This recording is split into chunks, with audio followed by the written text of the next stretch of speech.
I'm ranking 8 different ways to regulate your nervous system from worst to best, and that is all dependent on whether it calms the nervous system or retrains the nervous system. So let's go.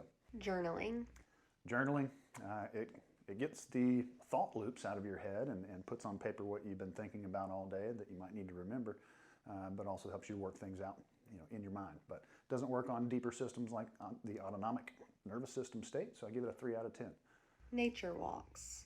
Well, 20 minutes outside has been shown to drop your cortisol, your stress hormone levels, significantly, amongst many other things that being outdoors does for you. So I prescribe it to almost everyone.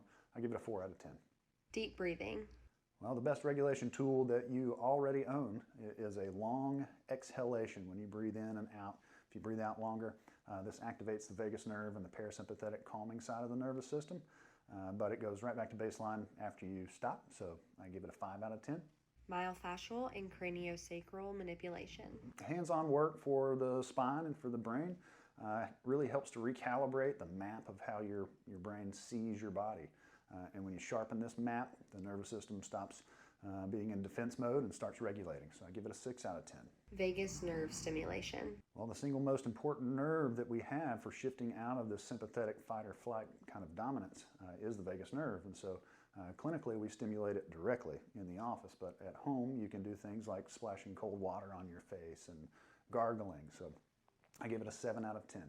Neuroacupuncture. Well, it's different from traditional acupuncture, and we're targeting specific neurological pathways that will drive measurable changes in the autonomic nervous system. It's one of the most underused tools in functional medicine and functional neurology, so I give it an 8 out of 10. Neural therapy with procaine. Neural therapy with procaine helps areas that have been burdened by old scar tissue, old injuries, old surgical sites. So these areas keep sending distress signals to your brain after the original event, and procaine helps to reset the electrical charge in those nerves, and it helps turn the signal off. So most people have never heard of it. I love it. I give it a 9 out of 10. Neurofeedback. And then neurofeedback. Everything else here is calming the nervous system and working on the nervous system kind of indirectly, but neurofeedback directly retrains the nervous system and the way things are wired. So if you've tried a bunch of things at the top of that list, and you still feel stuck, it's because most of them are calming the nervous system. They don't really retrain the nervous system, and that's a different kind of work.